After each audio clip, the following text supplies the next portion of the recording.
We may not have all the answers.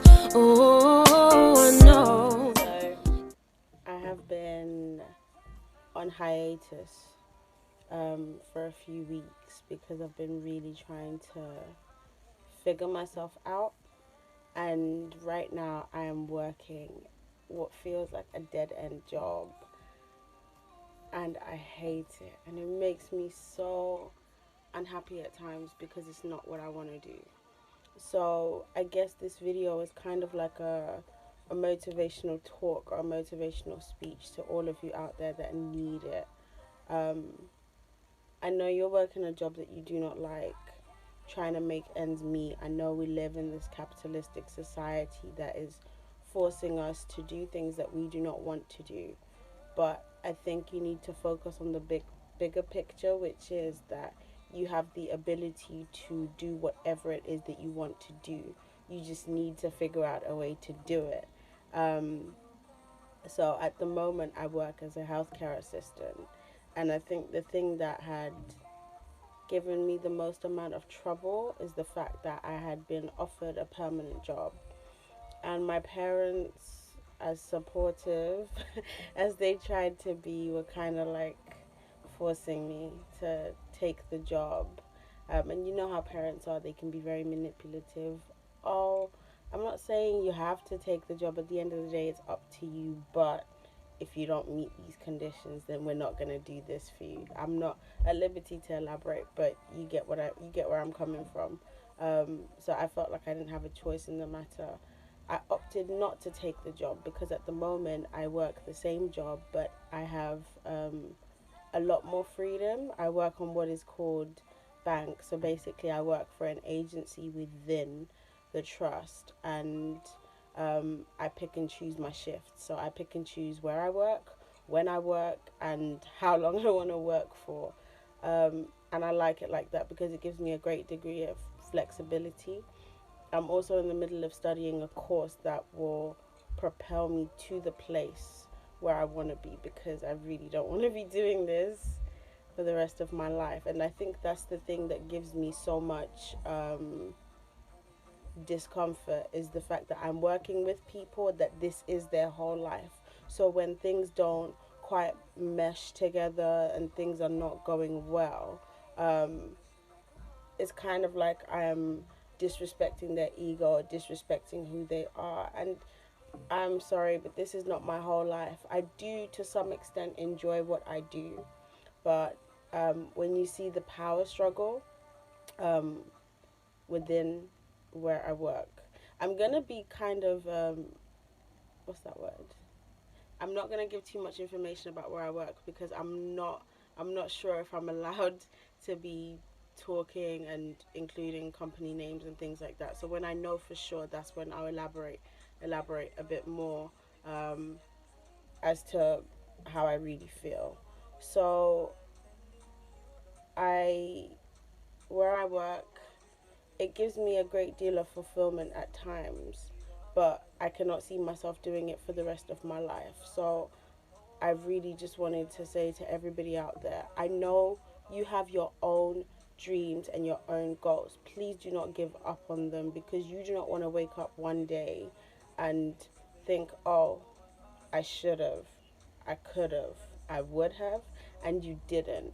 I think that's the thing that scares me the most is that I don't like to have regrets about what I do. That's why I'm really quite stubborn. I don't do things that I don't want to do because for the longest time in my life, I did do things that I didn't want to do because I felt this sense of obligation towards people. And you are not obligated to meet anyone else's happiness before yours. I know life has made us feel like we have to, but we don't. Okay? So I didn't take the job. I'm going to stay where I am because I'm thinking of my future, and my future does not involve me doing this job for the rest of my life. And by taking a permanent position, it's just gonna make it that much harder for me to leave. And I am really trying to leave. I'm not gonna I'm not even gonna lie to you. I'm not even gonna mince my words. I am really trying to leave. But the person that I am is that whatever job I work in, I put my heart into it and I put my effort and my passion into it, because it would be useless of me to be working this job and not be meeting the needs of other people. I deal with people's lives in my hands, so I have to be serious and I have to take care of. Pardon me. Um, the other thing is, where I work, I have patients, right? And the more I talk to my patients, the more grateful I am for the choices that I have in my life and the choices that I can take. Um, when I talk to people and really get to sit down and understand their story, they tell me all the things that they wish they could have, should have, and would have done, and they didn't. They tell me all the risks that they've taken. They tell me um, good things and bad things. I get to sit down and hear people's stories, and it's unfortunate that a lot of the patients that I take care of are elderly and they are lonely, like incredibly lonely. They don't have anybody to sit down and give them the time of day. It's like they're not people anymore. And when somebody is sick or has a disease, like it's hard to make them see that there's something better in life. Like they should be grateful that they got another day to their life, but when they're in so much pain, they don't see any reason to be grateful. This is it for them. So um, I do. There are moments where I enjoy what I do, but for the most part, if I had the choice, I wouldn't do it. Do you get what I mean? I do what I do and I do it with as much heart and as much passion as I can, but I would never do it for free. That's the thing. I would write, sing, dance, anything that I have as a gift. I would do it for free. And yeah, I'm not as passionate about being a HCA as other people are, and I respect the people that have a passion for it, but I do it to make ends meet. So right now, if you are working a dead end job, um, no, let me not call it a dead end job. Let me not do that. Let me not put you down. If you're working in a job that you cannot stomach, but you are doing it knowing that you are wanting to activate your dreams, you have goals, you have things you want to achieve, please do make sure that you are working towards those goals and are working towards those dreams, and that you shouldn't let anybody deter you. And when you're at work, try not to share so much of your dreams with people, because they have a way of crushing them, because for them that's their whole life too. So trying to express that there's something more to life than what you're doing, that's gonna cause problems for you. I respect you and I admire you for wanting to make ends meet, but at the end of the day, you need your fulfillment as a person. And in order for you to be fulfilled, you need to be drawing inward rather than drawing outward. Because we're so used to needing things on a physical level, we forget and neglect the spiritual side. And I think there's an article I wrote. I will put my blog somewhere here. My blog address will be here. I wrote an article entitled "Why We Never Discover Our Purpose," and part of the reason we never discover our purpose is because we are drawing from the outside instead of drawing from in here. We look for a career before we really listen for a calling. Everybody on this earth was called to do something, but there are doctors that are musicians and there are musicians that are doctors. I'm not putting anybody down in their profession, because I know it's hard and life is not easy, but if we followed our hearts a bit more, um, we would be a lot happier. But I think there's this stigma towards those of us that want to follow our heart. There's this massive stigma because it's believed that if you're not doing something that is logically sensible, that you're not what do you call it, that you're not like a smart person. If you were smart, then you would be doing something that logically makes sense.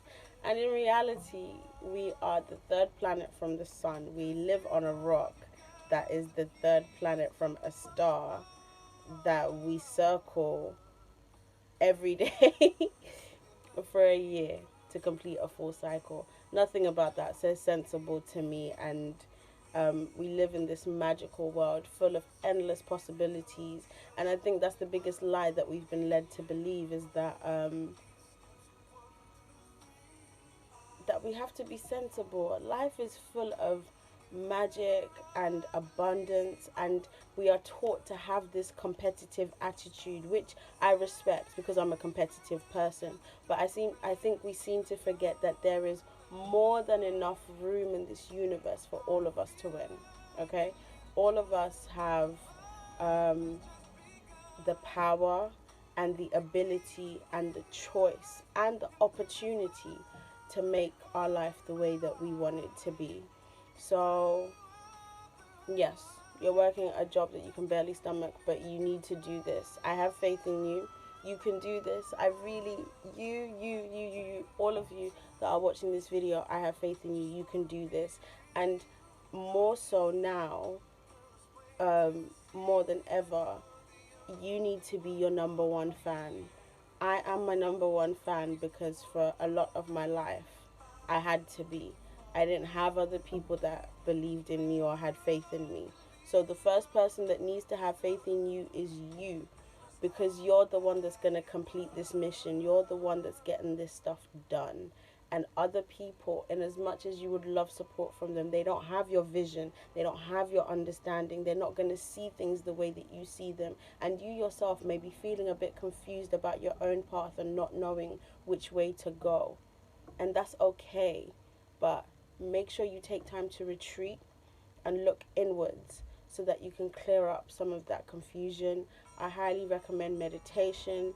I recommend that you really sit down and talk to yourself and understand the path that you're on. Is it for you? Are you happy? If not, then sit down with yourself in silence. And I get that that's the hardest part to do because we're not so comfortable with silence. We're more action, let's go. We kind of get distracted as soon as the lesson needs to be learned. So I'm going to elaborate in later sessions, but today is literally because I've been on hiatus and a lot of people have been messaging me like, when are you going to jump back? When are you going to jump back? I'm trying my best, but I've got a lot of things to juggle at the moment. And when I've completed this cycle, because I don't want to say too much about it, then I will sort of elaborate and explain why I haven't been posting and why I'm doing things the way that I'm doing. So I just thought, let me check in, see how you all are. Hit me in the comments, hit me wherever you have. My Insta, I'll put it up here. My Twitter, I'll put it somewhere here. And my blog address, I will put it here. Safe. I wish you all the best. I hope you're good. And take care of yourselves and your dreams. They're important. Stay strong. Bye.